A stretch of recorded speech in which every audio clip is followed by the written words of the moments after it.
ఇంతకుముందు మనము విజయమహామంత్రం గురించి చెప్పుకున్నాము. 13 సార్లు ఎలా చెప్పాలి అనేది. చేతికి 3 భాగాలు చేస్తే 4 వేళ్ళకి 12, ఇదొకటి కలిపితే 13 సార్లు అవుతుంది. కాబట్టి మొత్తం కలిపి 13 సార్లు అవుతుంది.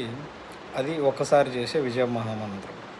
ఇప్పుడు మనము 108 సార్లు శ్రీరామ జయ రామ జయ జయ రామ అనేది ఎలా జపించాలి అంటే, ఒకటి జపమాలలో 108 పూసలు ఉంటాయన్నమాట.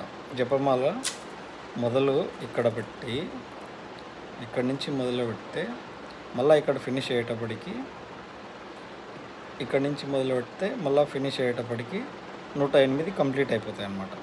ఇదొక విధానం.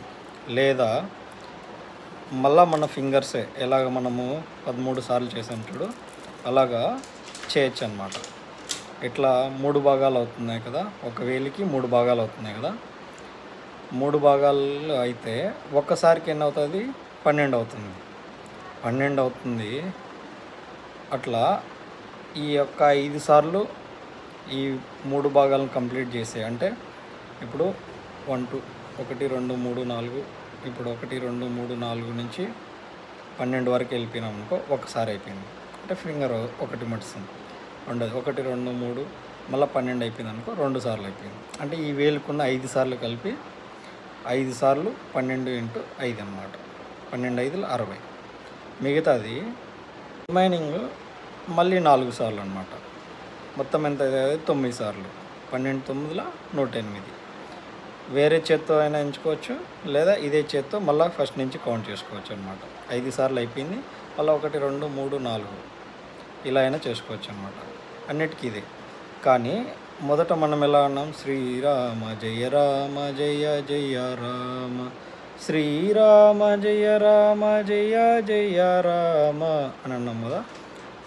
అలానే మనం 108 సార్లు కంప్లీట్ చేయాలనుకో, 2 నిమిషాల్లో కంప్లీట్ చేయాలి, లేదా 3 నిమిషాల్లో కంప్లీట్ చేయాలనుకో, ఫాస్ట్గా అంటాం కదా, శ్రీరామ్ జయ రామ్ జయ జయ రామ, శ్రీరామ్ జయ రామ్ జయ జయ రామ, శ్రీరామ్ జయ రామ్ జయ జయ రామ.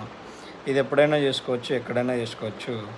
ఈ ఫింగర్స్ తోటైనా చేసుకోండి. ఫింగర్స్ మీ దగ్గర జపమాల ఉంటే జపమాలతో చేసుకోవచ్చు, లేదు అంటే చేతి వేళ్ళ ద్వారా 12 సార్లు, 5 మళ్ళీ ఇంకా 4 సార్లు, ఈ ఒక్కొక్కసారికి 12 గడులు అయిపోతాయి. ఇది 9 సార్లు అవుతుంది. 12 9 108 సార్లు అవుతుంది. ఇది విధానం అన్నమాట. ఇది మన హిందూ ధర్మం నేర్పిన 108 సంఖ్య విధానం అన్నమాట. జై శ్రీరామ్.